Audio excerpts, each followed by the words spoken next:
Breaking, 30 minutes ago, an MI5 whistleblower walked out of Thames House carrying the most explosive classified material to leave Britain's domestic intelligence headquarters in the entire history of the service.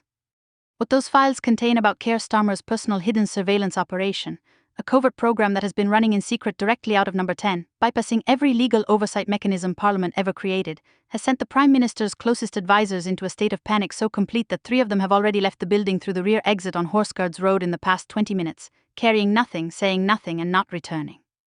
The whistleblower is a 12-year MI5 veteran, a woman, a senior analyst who held the highest domestic intelligence clearance available to a non-director grade officer. She sat inside the Joint Threat Assessment Centre. She attended briefings that cabinet ministers were excluded from. She read documents that the Home Secretary has never seen. And at 9:34 this morning, she handed a sealed document package to her legal representative outside Thames House, looked at the building she had worked in for 12 years, and walked away without looking back.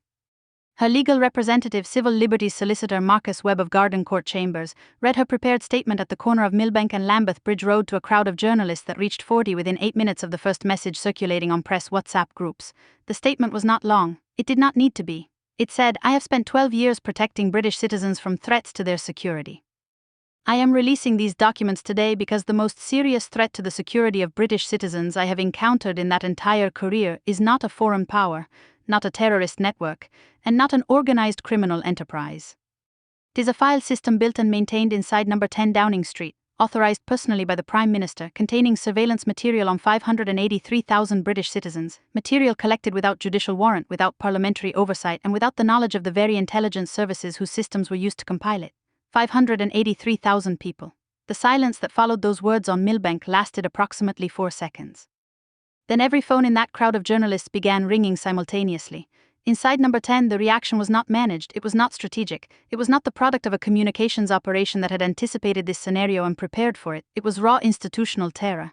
A duty press officer who took the first media call at 9:41 said the words, "I'll need to get back to you," and has not called back. The Prime Minister's principal private secretary was observed by a civil servant in an adjacent office making 4 consecutive phone calls in under 3 minutes, each lasting under 30 seconds, each ending with the phone being placed back on the desk with a force that suggested the answers received were not the answers sought. The Downing Street switchboard received 61 calls from journalists in the first 11 minutes after the statement was read on Millbank. 47 went unanswered. 14 were answered by junior staff who had no information to give. 3 senior advisors left the building through the rear entrance at 9:52, 9:58, and 10:04 respectively. They were not carrying files, they were not on phones, they were walking with the particular quality of pace that is not quite running but carries the biomechanics of someone deciding whether to run. None of them have returned, none of their offices have confirmed their whereabouts. None of their phones are being answered by anyone. Number 10 is in full panic. Now here is what the files actually contain, because the panic is not about politics, it is not about polling numbers or parliamentary arithmetic or the positioning of opposition parties. The panic is about what is in those documents and what those documents prove about who authorized what and when and with what knowledge of its illegality. The surveillance operation is called Project Sentinel. It did not originate in MI5, it did not originate in GCHQ, it did not originate in any of the 16 agencies that constitute Britain's formal intelligence architecture. It originated in a small operational unit established inside Number 10 in the 3rd month of this government, staffed by 6 individuals, 3 seconded from the Cabinet Office, 2 from the Home Office's National Security Directorate, and 1 from a private intelligence consultancy operating under a contract classified as sensitive procurement and therefore exempt from parliamentary transparency requirements. This unit had no statutory basis. No legislation created it. No parliamentary committee approved it. No judicial oversight body was informed of its existence. It was created by a single internal memorandum bearing the Prime Minister's personal authorization signature dated the 14th of March last year. Project Sentinel worked by accessing, without the knowledge of the agencies whose systems it used, the data infrastructure of MI5, GCHQ, the National Crime Agency, the Driver and Vehicle Licensing Agency, HM Revenue and Customs, the NHS Digital Spine, the Department for Work and Pensions, and 17 local authority data systems connected to central government networks through the Government Digital Service Integration Architecture. It did not access these systems through formal data sharing agreements, which would have required Home Office approval, Treasury sign-off, and parliamentary notification. It accessed them through what technical documents in the leaked files describe as legacy integration pathways, essentially backdoors in government IT infrastructure that were created for legitimate administrative purposes and have never been formally closed, whose existence was known to a small number of senior technical officers but was not widely documented within the agencies themselves. Through those backdoors, Project Sentinel assembled files, not on terror suspects. Not on serious organized criminals, not on hostile state actors conducting espionage operations on British soil. The targeting criteria documented in the leaked operational framework identifies subjects for surveillance based on 3 categories.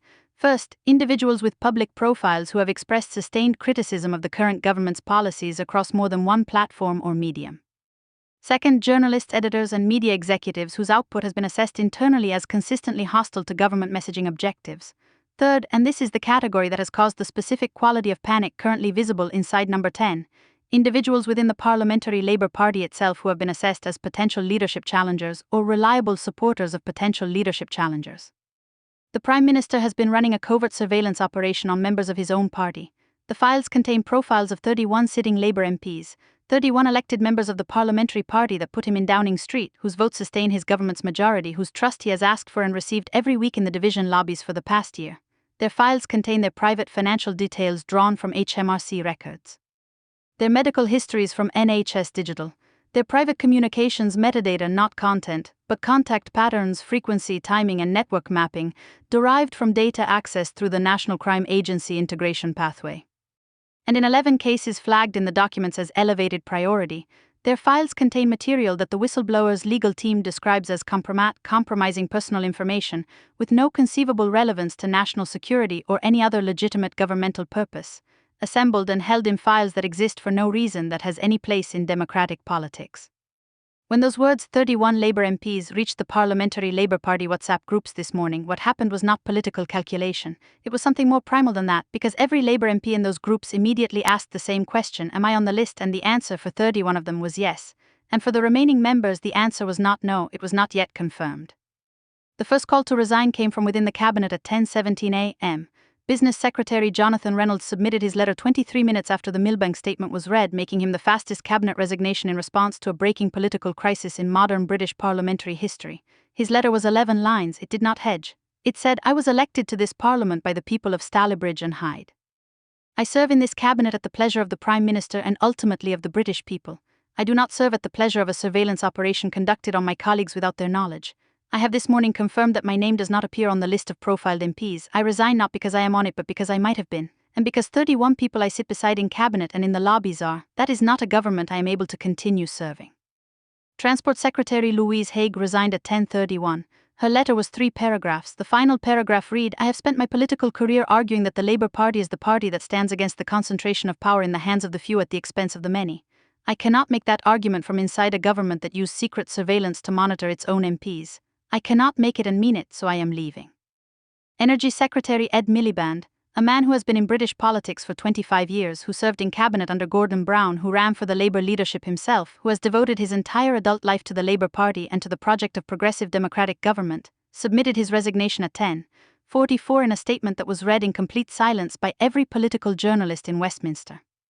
It said simply, "I have been in this party my entire life. I believe in what it was created to do. I do not believe that what it was created to do includes building secret files on the people who serve in it. I resign with profound sadness and with the conviction that the party I love is better than this. The country I serve deserves better than this, and the people whose trust we ask for deserve an honest account of everything that has happened in their name." 3 cabinet resignations in 27 minutes. A fourth came at 11:02 when Chancellor Rachel Reeves, the second most powerful figure in the British government, the minister whose authority and credibility the entire economic programme of this administration depends on, the person whose name appears on every statement about fiscal responsibility and institutional trust, submitted a letter of 13 words. 13 words. "I cannot in good conscience remain in a government that surveils its own MPs. I resign." 13 words from a Chancellor of the Exchequer. The economy of language was itself the statement. There was nothing more to say that those 13 words did not already contain. 4 cabinet resignations in 28 minutes. The British political system has no framework for this. There is no protocol, there is no precedent. There is no manual that covers what a government does when it loses its Chancellor, its Business Secretary, its Transport Secretary, and its Energy Secretary before 11 a.m. on a Tuesday morning because a whistleblower produced documents proving the Prime Minister ran a secret spy operation on his own parliamentary colleagues. The parliamentary response was simultaneously procedural and explosive.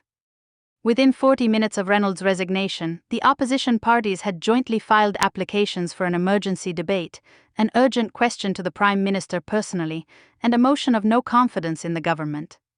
The Speaker, faced with applications of this combined weight and urgency, took the unusual step of addressing the House directly at 11, 11:15 to announce that he was granting all 3 applications simultaneously, scheduling the emergency debate for 2 p.m., the urgent question for the Prime Minister for 12 noon, and noting that the no-confidence motion would be tabled formally before the close of business. The Prime Minister was required to be present in the chamber at noon. Constitutional Convention, not merely parliamentary courtesy but Constitutional Convention, requires a Prime Minister to answer an urgent question in person when it relates to matters of national security and governmental propriety. The Speaker noted this explicitly. He noted it with the particular quality of deliberateness that indicates a Speaker who wishes to leave no ambiguity about what he expects and what failure to comply will mean for the government's already fractured constitutional standing. At 11:51, 9 minutes before the Prime Minister was required in the chamber, Downing Street sent a message to the Speaker's office. The Prime Minister would not be attending. A senior minister would respond on his behalf. The Speaker's office sent a reply. The reply contained 2 sentences. The Speaker notes the communication. The Speaker does not accept it as adequate. Keir Starmer did not appear. He sent the Leader of the House, Penny Mordaunt's counterpart, a minister whose name most voters outside Westminster could not identify, who walked into a chamber so hostile that experienced parliamentary journalists described the atmosphere as unlike anything they had witnessed in their careers, who read a prepared statement that said the government took the concerns raised extremely seriously and had commissioned an urgent internal review, who was then subjected to 47 minutes of questions so precise, so legally specific, and so relentlessly documented that she was reduced by the end to repeating the single phrase, "I refer the right honourable member to the statement already given," to questions that statement had not come close to answering. She was asked directly by the Father of the House, the longest-serving MP in the chamber, a man who has sat through every political crisis since 1979 and whose interventions carry the specific authority of someone who has no career left to protect and no ambition left to manage, a single question: "Does the Minister know where the Prime Minister is?" She said she understood the Prime Minister was engaged in urgent consultations. He sat down.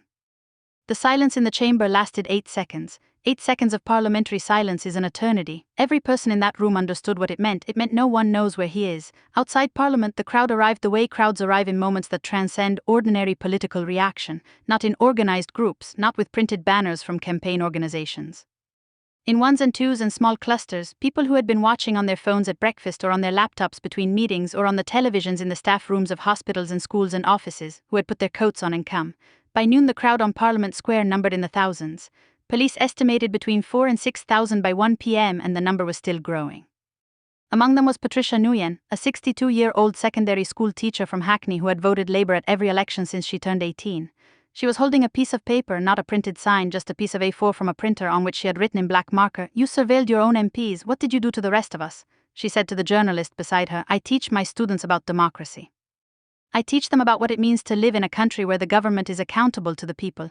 I don't know what I'm going to tell them on Monday." Beside her stood Graham Sutcliffe, a 68-year-old former trade union official from Coventry, who had spent 30 years negotiating on behalf of workers with employers and governments of both parties.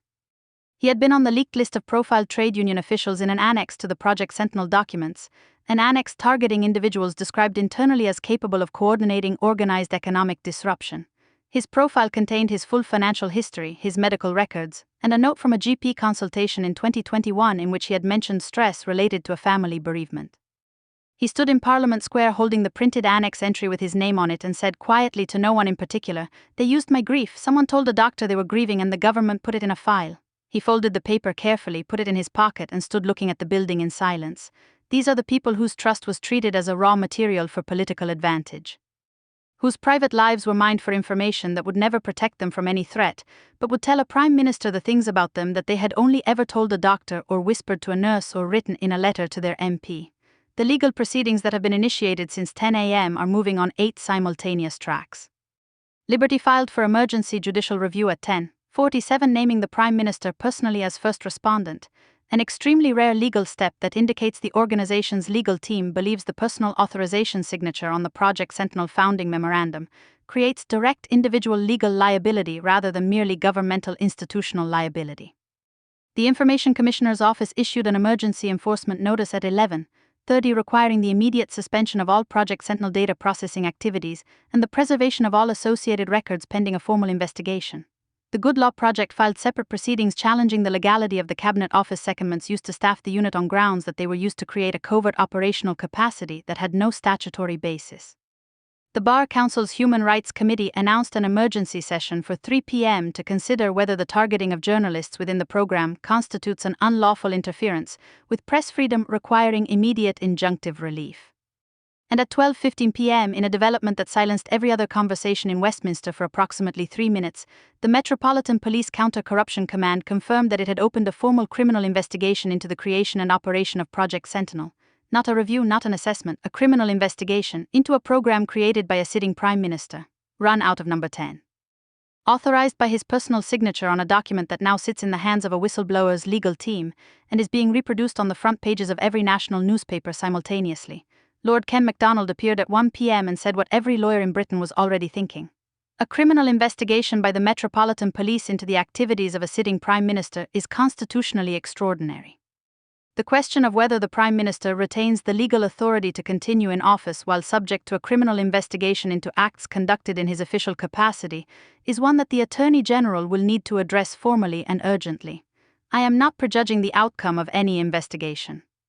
I am saying that the constitutional framework for this specific scenario, a Prime Minister personally named in a criminal investigation into a program he personally authorized, does not have clear precedent. What is clear is that the position is untenable in any sense that word is normally understood in British public life. Nigel Farage stood outside Parliament at 1:15 p.m. in the low autumn light and spoke for 7 minutes to a crowd that had gathered around him spontaneously, without announcement, without organization, in the way that crowds gather around the person who appears to be saying what they are all thinking. He was not triumphant. He was something more unsettling than triumphant. He was quiet. He said he surveilled his own MPs. Think about that, not his enemies, his own people.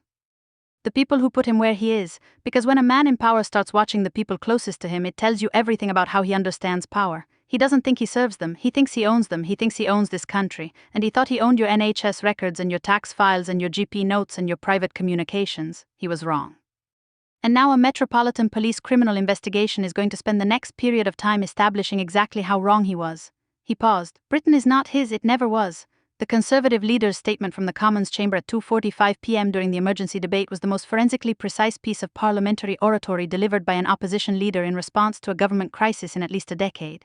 She did not raise her voice once. She did not need to. She stood at the dispatch box with the Project Sentinel founding memorandum, the document bearing the Prime Minister's personal authorization signature, reproduced as a laminated A3 sheet, which she held up for the chamber and the cameras and the country to see. She said, "This is the document, this is his signature, this is what he authorized." And somewhere in this building, behind a door that he has not opened and a statement that he has not made and a question that he has not answered, is a man who signed this and thought he would never have to explain it. She put the document down. He was wrong. She sat down. The chamber was silent for the second time that day. The silence lasted longer than the first. Polling data collected between 10 a.m. and 1 p.m. and published at 2 p.m. by YouGov shows the fastest single-day movement in British political polling history. Labour at 19%, Reform UK at 34%, the Conservatives at 28%. For the first time since polling began, a party led by Nigel Farage is the most supported political force in Britain by a margin that exceeds the margin of error by a factor of 7. The Prime Minister's personal approval rating stands at 14%, the lowest recorded for a sitting Prime Minister since modern polling methodology was introduced. 68% of respondents who identified as Labour voters in last year's general election said they would not vote Labour at the next election. 71% of all respondents said they believed the Prime Minister should resign immediately. 4% said they trusted the government's account of events. 4%, the motion of no confidence was formally tabled at 3:30 p.m. It will be debated tomorrow. The vote will follow. Parliamentary sources with knowledge of the current state of Labour backbench opinions, sources who have been counting conversations and commitments rather than guessing, place the number of Labour MPs currently committed to voting in favour of the motion at between 52 and 61. The government's working majority requires it to lose no more than 29. The arithmetic is not close, it is not even in the same territory as close. Cabinet Secretary Simon Case has reportedly prepared 4 documents this afternoon. One is a resignation acceptance template, one is an emergency government formation framework, one is a dissolution of Parliament timetable. And one is a document whose title has not been disclosed but which sources describe as the most sensitive piece of constitutional paperwork drafted in Whitehall since the planning documents prepared during the 2019 prorogation crisis. No one outside the Cabinet Secretary's immediate office knows what it contains. But senior civil servants who have seen Case in the past 4 hours describe a man who is preparing for something significant and preparing for it quickly. The Metropolitan Police criminal investigation changes everything, because it is one thing for a Prime Minister to face a political crisis, a resignation, a leadership challenge, a confidence vote. British politics has machinery for those things. It is another thing entirely for a Prime Minister to face a criminal investigation into acts conducted under his personal authorization while still sitting in the office those acts were conducted from. There is no precedent for this. There is no protocol, there is no constitutional framework that was designed to manage this specific combination of circumstances. Britain is in territory it has never entered before, and it entered it at 9:34 this morning when a woman walked out of Thames House and handed a sealed package to a man in a suit on the corner of Millbank. The Prime Minister has been silent for 2 hours and 56 minutes since that moment. His last public communication remains the renewable energy post from 7:31 this morning. It is still pinned to his social media profile. It has received 42,000 comments in the past 3 hours. The content of those comments does not need to be described in detail. The content can be understood from the number. We're in the building at the end of Downing Street, the building that is not just an address but a symbol, a promise, a physical representation of the idea that democratic government in Britain is accountable to the people who live under it. There is a man sitting with 3 advisors in a room with the curtains drawn, looking at 4 resignation letters from his most senior cabinet colleagues, a Metropolitan Police criminal investigation notice, a no-confidence motion tabled in his own parliament.